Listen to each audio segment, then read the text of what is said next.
Hello guys, welcome back to my channel. These are the material and tools I'll be needing for this tutorial. So the next thing I did was to mark 2 inches. This is going to serve as where I'm going to put my button and also where I'm going to open my buttonhole.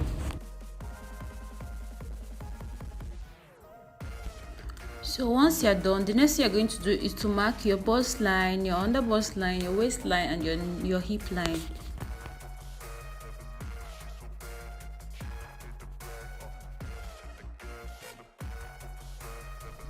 So now once you're done, what you will do is to fold, because we're going to take our measurements from that line. So I went ahead to fold it like so, because I'm going to take my measurement at that part.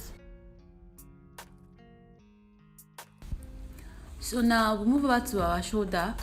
My shoulder is 14 divided by 2. I got 7 inches, but I went ahead and added ½ inch for my seam allowance. So the neck width I'm going to be using is neck width of 2.5 inches. So I am going over to my shoulder and I'm going to come down by 1 inch. You know our shoulder is not straight, it's a little bit slanty. So I came down by 1 inch and connected it all the way to my neck width.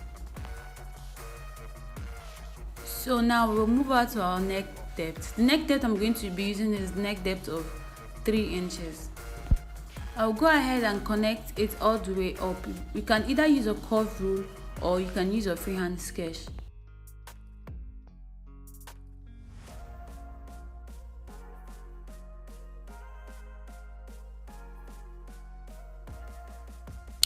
So the next thing we're going to do is get our armhole depth. Our armhole depth will be your bust divided by 6 plus 1.5 inches. So I went ahead and marked mine, and that part at that point that you got, it will serve as your chest line. So I went ahead and extended mine as so. So once you're done, the next thing we're going to do is to place our body measurement. Our bust divided by 4, I got 9.25.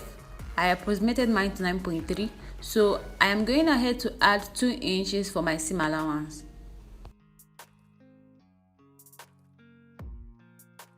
So I went ahead to my waistline. I divided my waist by 4. I marked it and I also added 2 inches for my seam allowance. So I also did the same thing at my hip line as well.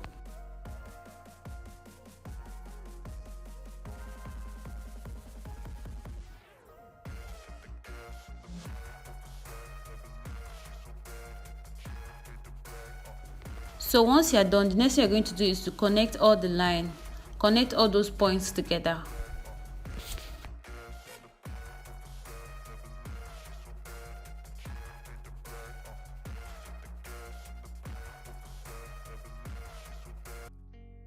So I went up to that my chest line. I replaced the same measurement I got at my bust, like so. That is 9.3 plus 2 inch allowance. So the next thing I did was to go ahead and connect the point all the way up to my chest line. So I went ahead to my armhole depth. I'm going to divide my armhole depth by 2, as you can see me doing. I got what I got, and then I'm going to connect the point all the way to my normal body measurement. I don't know if you understand what I'm saying, but just look at what I'm doing, take the process, and then you understand what I'm saying. Although at the midpoint you're going to come in by ½ inch, but don't worry, we'll come to it. So now we're almost done with the front cutting. So at that 2 inch I told you guys to leave, remember it's going to serve as where you're going to put your button and when you're going to put your buttonhole. So you're going to be folding it like this and then you stop stitch it. Please guys, like, subscribe and also comment, share to your friends. I think that this is going to be helpful to them. So now we move out to the back cutting. We're going to place our front part on a piece of paper. So now the next thing we're going to do is to go up by 2 inches, because the back part is going to be longer than the front part.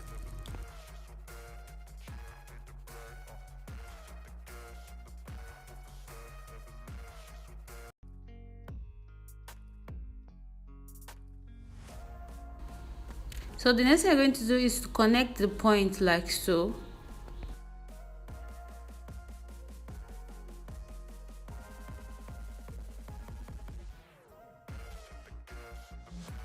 So the next thing we're going to do is to join the back and the front shoulder like so. So you come to that neck width and extend, draw a straight line all the way. So now the next thing we are going to do is to connect our points. You can use your freehand sketch, or you can use your curve rule to connect the points. So this is it. So the next thing I did was to trace out my back part from my front piece. So I went ahead and cut it out. So at this point, our front and the back piece is almost done. So remember I told you that you're going to come in by half of an inch, that is 0.5, and reconnect the point. The reason why I didn't do it at the initial was that I wanted to retrace, to enable me to trace my back easily. So this is it. Remember, your front is going to come in by 0.5 at that midpoint.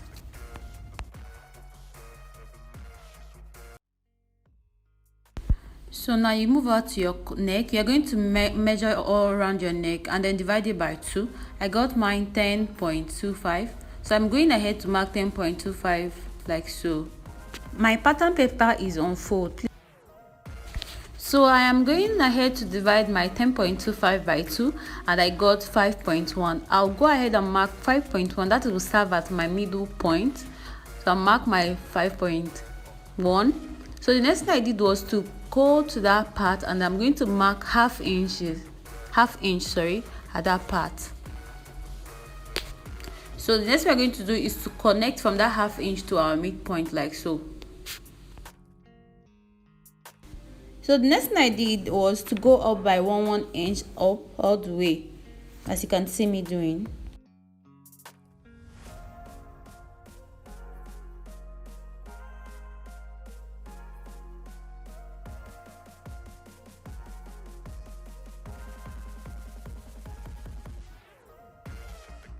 So now the next thing I'm going to do is to add half inch all around. That will serve as my seam allowance.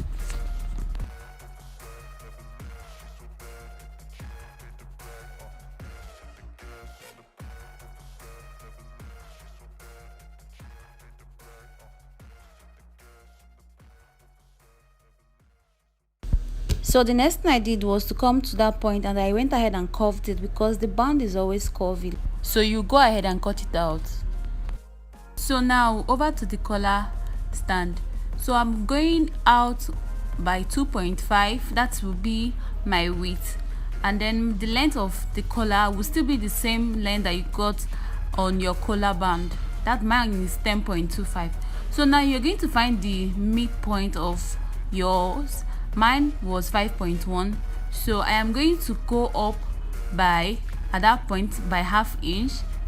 So I'm going up by half inch. I am going to use my curve rule, or you can use your freehand sketch if you are good at your freehand sketch. So I went ahead and joined the points, as you can see me doing. So the next thing I'm going to do is to come in by 1 inch, and I'm going to connect it all the way up, as you can see me doing. So once you are done, you go ahead and add half inch for your seam allowance. So at this point, our collar band and our collar stand are ready. So now over to the pocket. I did 6 inches for my length and then 4.5 for my width, and also the one above 2 inches width and 4.5 length. So the next video I am going to be dropping will be on how to make the sleeve. See you in my next video. Bye.